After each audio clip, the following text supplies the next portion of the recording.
আসসালামু আলাইকুম ওয়া রাহমাতুল্লাহি ওয়া বারাকাতুহু। সম্মানিত দিনী ভাই বোনেরা, আশা করি আপনারা সকলেই ভালো আছেন।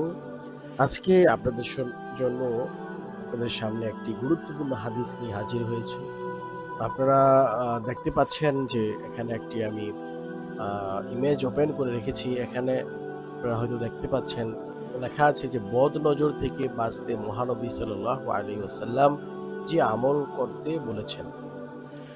অর্থাৎ বদনজর হলো হিংসুকের বিষাক্ত দৃষ্টি। অন্যের অর্জনে জ্বলতে থাকা হিংসুকের বিষাক্ত দৃষ্টিতে অনেক সময় মানুষের অনেক বড় ক্ষতি হয়ে যায়।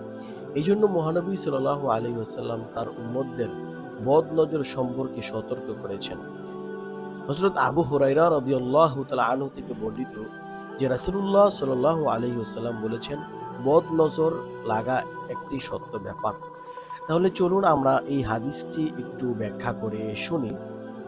প্রথমে বলেছেন যে বদনজর হলো হিংসুকের বিষাক্ত দৃষ্টি। অর্থাৎ দেখবেন, আপনি যখন সমাজে চলাফেরা করেন, সমাজের সব মানুষ যে আপনার বন্ধু বা আপনার ভালো চায়, বিষয়টা কিন্তু এমন না। আপনি যখন কোনো ভালো আ অবস্থানে যাবেন, তখন কিন্তু মানুষ আপনার সাথে হিংসা করবে। যখন দেখবেন আল্লাহ আপনাকে একটি ভালো বা একটা সুন্দর সন্তান দান করেছেন, তখন দেখবেন অনেক হিংসুক আছে যে তারা হিংসা করবে। অ অনেক সময় দেখবেন যে আপনার ছেলের ভালো একটা চাকরি হয়েছে বা ভালো একটা পজিশনে আছে, তখন দেখবেন হিংসুকের হিংসা হবে। এই বিষয়টাই কিন্তু মূলত এই হাদিসের মধ্যে বলা হয়েছে এবং বুঝাতে চেষ্টা করেছে। আর আল্লাহর রাসূল সাল্লাল্লাহু আলাইহি ওয়াসাল্লাম এগুলা থেকে বাঁচার জন্যও কিন্তু আমলও বলে দিয়েছেন, কি আমল করতে হবে। আমরা সেটা পরে আলোচনা করব। তারপরে যে দেখেন, এখানে কিন্তু লেখা আছে অন্যের অর্জনে জ্বলতে থাকা হিংসুকের বিষাক্ত দৃষ্টিতে অনেক সময় মানুষের অনেক বড় ক্ষতি হয়ে যায়। যে কথাগুলো কিন্তু আমি বলেছি যে অনেক সময় দেখবেন আপনার যে আপনাকে নিয়ে সবসময় হিংসা করে, আপনার ভালো দেখতে পারে না, সেই মানুষগুলোই কিন্তু মূলত আপনাকে নিয়ে হিংসা করবে এবং তার এমন একটা দৃষ্টি আপনার দিকে সে দিবে যে ধরেন আপনার গাছে একটা ফল হলো, তখন সে এই ফলের দিকে তাকিয়ে এরকম একটা দৃষ্টি দিবে আর এরকম একটা কথা বলবে যে, "আরে কিরকম বড় ফল হইছে বা কতগুলা ফল হইছে।" এখানে কোনো আলহামদুলিল্লাহ বলবে না, ইনশাআল্লাহ বলবে না, মাশাআল্লাহ বলবে না, কিচ্ছু বলবে না। এইজন্য এই সমস্ত হিংসুকের হিংসা থেকে আমাদের সবসময় এড়িয়ে চলতে হবে। তো আল্লাহর রাসূল সাল্লাল্লাহু আলাইহি সাল্লাম কিন্তু বলেছেন যে বদনজর সম্পর্কে সতর্ক করেছেন এবং আবু হুরায়রা রাদিয়াল্লাহু তাআলা আনহু বলেছেন বদনজর লাগা একটি সত্য ব্যাপার। অর্থাৎ আমরা অনেকে হয়তো মনে করি যে বদনজর লাগে না বা বদনজর বিষয়টা আ আসলে একটা মানে কথা, আমরা ফালতু কথার মতো মনে করি। কিন্তু দেখেন, আজকে হাদিস থেকে কিন্তু আমরা স্পষ্ট বুঝতে পারলাম যে বদনজর একটি সত্য ঘটনা এবং বদনজর লাগে। এই বিষয়ে কিন্তু আমাদের নবীও আমাদেরকে সতর্ক করেছেন। এই হাদিসটা কিন্তু আবু দাউদ শরীফে আছেন। হাদিসটা হচ্ছে ৩৮৭৯ নম্বর হাদিস, আবু দাউদ শরীফে আপনারা পাবেন। তারপরে লিখেছেন যে অর্থাৎ মানুষের কুদৃষ্টি আসলেই প্রভাব ফেলে। তাই নিজেকে এবং নিজের সন্তান-সন্ততি ও সম্পদকে মন্দ লোকের কুদৃষ্টির আড়ালে রাখার চেষ্টা করতে হবে। সকাল সন্ধ্যা মহান আল্লাহর কাছে মন্দ লোকের কুদৃষ্টি থেকে আশ্রয় চাইতে হবে। এখানে লেখছে যে দেখেন, মানুষের কুদৃষ্টি আসলেই আ আ আপনার যেকোনো একটা জিনিসের উপর প্রভাব ফেলে। তাই নিজেকে এবং নিজের সন্তান-সন্ততিকে সবসময় এই মানুষগুলা থেকে, আপনার মানুষের এই খারাপ মানুষের কুনজর থেকে আমাদের বাচ্চাদেরকে বা আমাদের ধন-সম্পদ যা আছে, তা থেকে হেফাজত করতে হবে। অনেক সময় দেখা যায় আমাদের ছোট বাচ্চাদেরকে নিয়ে আমরা বাহিরে বের হই। তাদের এরকমভাবে আ আ আমরা সাজুগুজু করে নিয়ে বের হই। তো স্বাভাবিকভাবে সুন্দর একটা ছেলের ওপরে মানুষের দৃষ্টি যাওয়াটাই স্বাভাবিক। তো এইজন্য আমরা যখন আমাদের বাচ্চাদেরকে রাস্তায় বের করব, তখন আমরা চেষ্টা করব যে তাদের শরীরে কিছু আয়াত পড়ে বা সূরাতুল ফাতিহা পড়ে, তারপর আয়াতুল কুরসি আছে, তিল ৩ কুল আছে, কুল আউযু বিরাব্বিল ফালাক, কুল আউযু বিরাব্বিন নাস, কুল হুয়াল্লাহু আহাদ, এই যে কুল ইয়া আইয়ুহাল কাফিরুন, ৪ কুল আমরা ৪ কুল পড়ে আমাদের বাচ্চাদের শরীরে যদি আমরা ফু দেই, তাহলে কিন্তু আমাদের এই বাচ্চারা কুদৃষ্টি থেকে মানুষের কুদৃষ্টি থেকে ইনশাআল্লাহ হেফাজত থাকবেন। যেই কথাটা কিন্তু যে শেষে বলা হয়েছে যে অনেক সময় বদনজরের প্রভাব কোমলমতি শিশুদেরও বিভিন্ন রোগ, বিভিন্ন রকম রোগ ব্যাধি দেখা দেয়। এই যে যে কথাটা আমি বলেছিলাম যে অনেক সময় মানুষের কুদৃষ্টির কারণে কিন্তু মানুষ অসুস্থ হয়ে পড়ে, বাচ্চারা অসুস্থ হয়ে পড়ে। এই জন্য আপনারা সর্বদাই খেয়াল রাখবেন যে এই বিষয়গুলা থেকে যেন আমরা বাঁচতে পারি এবং সবসময় আল্লাহর কাছে দোয়া করা, হে আল্লাহ আপনি আমাকে জালেমের জুলুম থেকে হেফাজত করেন, হিংসুকের হিংসা থেকে হেফাজত করেন, যাবতীয় বালা মুসিবত থেকে হেফাজত করেন। তারপর আমরা যদি আরেকটু দেখেন এখানে একটি আমি দোয়া আপনাদের সামনে রেখেছি, সেটা হলো কঠিন রোগ থেকে মুক্তির দোয়া। আমাদের অনেক সময় অনেক রোগ হয়, অনেক কঠিন রোগ হয়, অনেক ডাক্তার দেখাই, আমাদের ভালো হয় না।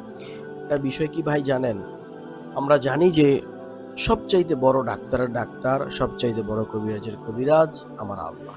আল্লাহ কিন্তু মানুষকে রোগ দেয়, আবার আল্লাহ মানুষকে শেফা দান করে। আর মূলত মানুষকে রোগ দেয় আল্লাহ, বিভিন্ন সময় আল্লাহ তাআলা মানুষকে পরীক্ষা করে। যেমন আল্লাহ কোরআনের মধ্যে বলেছেন যে ওয়ালা নাবলুওয়ান্নাকুম বিশাইইম মিনাল খাউফি ওয়াল জু'i ওয়া নাকসিম মিনাল আমওয়ালি ওয়াল আনফুসি ওয়াথ থামারাত ওয়া বাশশিরিস সাবিরিন। অর্থাৎ বিভিন্ন সময় আল্লাহ মানুষকে রোগ দিয়ে, তারপর অভাব অনটনে ফেলে, তার আর্থিক অবস্থা থেকে দুর্বল করে, তাকে কঠিন রোগ দিয়ে, বিভিন্ন রকমের বালা মুসিবতে আল্লাহ মানুষকে ফেলে আল্লাহ পরীক্ষা করেন। ইন্নাল্লাহা মাআস সাবিরিন। যারা ধৈর্য ধরেন তাদের সাথে কিন্তু আল্লাহ তাআলা থাকেন। তো এই যে দেখেন আমাদের অনেক সময় রোগ হয় বা আমাদের ডাক্তার দেখানোর পরও ভালো হয় না, তখন আমরা নিরাশ হয়ে যাই। কিন্তু যার কাছে চাইতে হবে মূলত আমরা তার কাছে চাই না। তো আল্লাহর কাছে যদি আমরা চাইতে থাকি, এই যে এই দোয়াটা পড়ে আল্লাহুম্মা ইন্নী আউযু বিকা মিনাল বারাসি ওয়াল জুনুনি ওয়াল জুযাম ওয়া সাইয়্যিল আসকাম। অর্থাৎ বাংলাও কিন্তু নিচে দেওয়া হয়েছে, হে আল্লাহ আমি অবশ্যই তোমার কাছে ধবল, উন্মাদ, কুষ্ঠরোগ এবং সব ধরনের কঠিন রোগ ব্যাধি থেকে আশ্রয় প্রার্থনা করছি। এই হাদিসটা কিন্তু আবু দাউদ শরীফে আছে, নাসাই শরীফে আছে, তো মুসনাদে হামাদ রিয়াদুস সালেহিনের মধ্যেও আছে, আপনারা পেয়ে যাবেন।